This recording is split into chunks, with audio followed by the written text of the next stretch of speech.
I was not sure how much more frustration I could bear over my wife's deteriorating health. And I wasn't just another worried husband, I was a medical doctor. As a physician for more than 30 years, I was accustomed to having answers to medical questions. After graduating from the University of Colorado Medical School and doing postgraduate work at Mercy Hospital in San Diego, I settled into a successful family practice in a small city in western South Dakota. Along the way, I met and married Liz. She had some health problems, but Liz honestly thought that if she married a physician, her health would improve. Boy, was she ever wrong. Before long, our family included 3 children under the age of 4, and a busy Liz grew increasingly weary. Every mom with little children is tired, but Liz seemed unusually fatigued. Although she was only 30 years old, she told me she felt 60. As the years passed, she developed more symptoms and health problems that required several medications. By our 10th anniversary, Liz was so tired that most of the time she labored to put one foot ahead of the other. She experienced continual total body pain, overwhelming fatigue, horrible allergies, and recurrent sinus and lung infections. Finally, after testing and evaluation, Liz's doctors diagnosed her problem as fibromyalgia. This medical condition involves an array of symptoms, the worst being chronic pain and fatigue.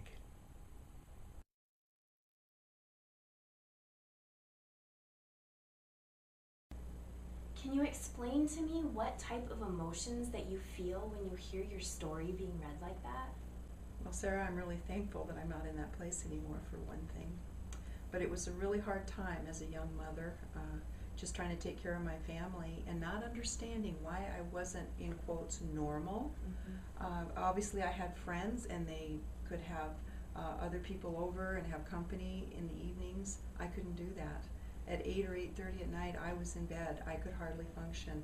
And the sad thing is it just continued every year. I was like on a spiral staircase, going down, down, down in my health. And of course, my poor husband, he didn't know what to do either. So it was a hard time raising a family when you don't have the energy or the health to really take care of them the very best way you would like to. Many people are unfamiliar with fibromyalgia and its symptoms. Can you explain to me what a person with fibromyalgia experiences on a daily basis? You know, there's various stages with fibromyalgia. There's a lot of things that happen before you're diagnosed, and in fact, many people can go 10 or 15 years before a doctor really figures out that they have fibromyalgia. So it's a process. For example, for me, it started out with allergies. When I was in my 30s, I loved to ride and train horses, and I had to take a lot of medication to be around the horses. I noticed, when in May and September, I always got chronic sinus infections. So that was sort of the beginning. Then the pain in my shoulders, really tight muscles, and a difficult time, sleeping at night, and then waking up in the morning not feeling rested but very, very tired. So this is kind of the process that takes place, and it can continue to spiral downwards. I've known people who had fibromyalgia symptoms and they ended up with rheumatoid arthritis or multiple sclerosis or something. So I really believe it's an your immune system is down, and some of the first signs of that are just a simple allergy or asthma, and you know that there's a problem there. So, like I say, it is a process, and those are some of the symptoms that I dealt with. When I've heard you share your story in the past, you've said that even though you were 30 years old, you felt like you were 60. Can you expound on that statement for me? Well, when you're 30 years old, you should be vivacious in the prime of your life. And when you have a fatigue or a chronic fatigue syndrome, everything you do, you have to force yourself to. One of the things that I told my husband, it was a struggle for me to put one foot in front of the other. Just think of making your brain work to just walk. Now that's something that we all do just naturally. We don't even have to think about it. But when you have a chronic fatigue syndrome, just to walk is a challenge, let alone the mental fogginess and the other things that can come along with this whole syndrome, where you can't think. I remember going to Albertsons one time shopping, and I don't even remember driving there. I came out, I couldn't remember what I went there for, and when I came out I couldn't remember where my car was parked. Now that is really scary, and I was embarrassed about Well, I also remember when you bought like $150 worth of groceries and you got home and you realized that you forgot to pick them up and put them in the Absolutely, car. absolutely. And this is one of the things with fibromyalgia, is this mental fogginess. It's very embarrassing. You think you're kind of going crazy. You don't really want to tell anybody about it because you think you're losing your mind. And really, until you're diagnosed and they actually say, oh, you have this, you really think you're kind of nutty. And you feel bad about it, but there's really nothing that you can do. There is hope out there. Yeah, for sure. So thinking back, what started it all for you? What was the first thing that happened that made you think that your health was not okay? The first symptoms was, like I said before, allergies. And it just started out, I thought, I am 30 years old and I'm having trouble in May and I'm having trouble in September when the pollens come out. And all of a sudden I found myself, buying some Claritin and different drugs at the time that you could get. Well, back then they were prescription. I had to go to the doctor. Now you can get them, over the counter. But that's kind of where it all started for me, was that. And then, the more responsibilities I had with the young children, 3 under 4 years old, there is a lot of work that takes place with that, especially when you have a baby and you're getting up in the night and you're nursing the baby, and then you've got other little children. So what happens is the more stress that you have in your life, and some of these things are just life, you find that you start struggling with being more tired, and maybe you take a trip and you find out that you don't really recover well from that. It might take you a week or two. The other thing was even exercise. I wanted to exercise, and that was one of the things that just put me on tilt. I could not do it. So, those were some of the things. So, can you describe for me and for our viewers the emotional battles that a person with fibromyalgia experiences? I would say it's really hard when people invite you over for dinner and to compensate back when you can hardly get through your day.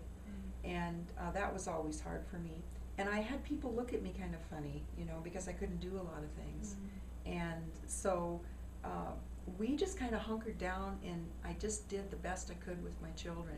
So as far as having a lot of outside relationships, I just didn't have the energy for that. And then what was the emotional side effect? A lot of people with fibromyalgia experience depression. Yes. So can you explain to me how you second guess yourself and the emotional battle that is there on top of the physical battle? Sarah, over the last 15 years, I've been able to talk to a lot of people who have this fibromyalgia, chronic fatigue. And one of the things that I have discovered in that process is a lot of them are what we call high achievers or type A. So they're people who really like to be productive, they enjoy working, and I think to some degree they probably overdo it, and this can be a little bit part of the syndrome. So I know later in the process I really did get depressed because I couldn't really accomplish anything. I couldn't get up in the morning and do the things that I really desired to do, and that was very difficult. You feel very different and you become isolated because of all of this. So depression can be a key factor. I know some people get a little more depressed than others, but I would say later on in the disease when I was bedridden, yes, definitely. You just feel sort of worthless because you really can't function in life. You don't feel like you're being a good mother. You don't feel like you're being a good wife. You have all the desire in the world to want those things, but physically it's like your spirit is willing but your body is weak. Absolutely. And you just can't get those things done. And so you have great limitations, and that's always especially difficult for a person who's a high achiever. Yeah, absolutely. As your daughter, I know that our family was deeply impacted by your battle with fibromyalgia. Can you explain to me how it feels to have your own health problems affect the ones that you love so deeply? Well, there's a helplessness with all of that. You have a desire to always do the right thing, but you just physically cannot accomplish those things. So you're disabled. You have a disability. and you can't really do the things that normal people do. And that's a difficult challenge. So there's a lot of thoughts that go through your mind, like, well, why me? You know, why is this happening? You know, why is God allowing this in my life? There's a lot of unanswered questions. And then there's also some worry about the future. If I feel like this when I'm 30 or 40, what am I going to be like when I'm 50 and 60? And you have grandbabies. And you have grandbabies. So you know that you're spiraling down. You know that you're losing ground each year. And so you do wonder, what am I going to be like in 5 years, or what am I going to be like in 10 years? Where am I going to be? So those thoughts do come into hand. But you do really try to do the best you can to love your children. And I was very fortunate. My husband, he was a very compassionate man, very concerned about my health. But you know, in the beginning, really didn't know much about fibromyalgia. We actually had a physician friend who diagnosed me in our living room. So it was a new disease for my husband even to find out back in 1995. And actually a lot more has been written on it since then, and now they really know it is a true syndrome, and they understand it much better. So, can you describe to me the emotional battle that you watched Dad experience? You know, Dad was great. He just really stepped in. And he worked hard all day long in his practice, and when he came home and he looked at me, many times I was excused to the bedroom just to be able to go rest, and he would take over with you kids. And I usually would have dinner prepared, and after we spent the time getting the 3 small children together, most husbands and wives, you know, will, you know, sit down and have a nice visit, have some tea or coffee, watch a movie together. I really was not able to do that with him. But he was very compassionate, very loving, very kind, and very supportive. And that made all the difference in the world. I'm sure he wondered why, although even when we were dating, I had some of these symptoms and couldn't always just, you know, go out on the weekends and those kind of things, which was, you know, one of the things that we struggled with kind of even in our dating. So he knew before we got married that I probably wasn't 100%, but he fell in love with me, and he still wanted to be with me, so I'm grateful for that. And he still wants to be with you 30 years later. Right. Awesome. Right. In part 2, we're going to be talking about the severe pneumonia that you developed in March of 1995 and how that led you to a life-changing discovery.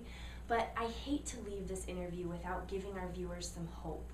And so as a person who's experienced fibromyalgia and the hopelessness that can come with that, can you tell us what it was that helped you to keep putting one foot in front of the other? What motivated you? What gave you the strength to do that on a daily basis?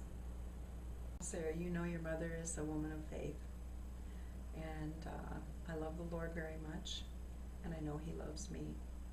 And when I was laying there in bed for the months that I did, so sick I couldn't read a book or even watch television, I was praying.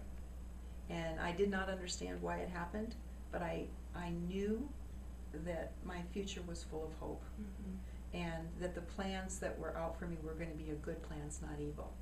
And so I just hung on to that and kept praying for an answer. Well, thank you so much for sharing your story with us. I know how difficult it can be to relive the past and how painful it can be, but I feel that it's so important for people to understand where you came from and where you were at, so that they can understand how far you've come from that point. You know, I really have to think about all of that again, because my life is completely different now, and I think I'm kind of making up for lost time now. And I'm so thankful that I can, because I'm going to be 60 years old next year. And I'm able to do things now that I couldn't do for many, many years. And so God does answer prayer.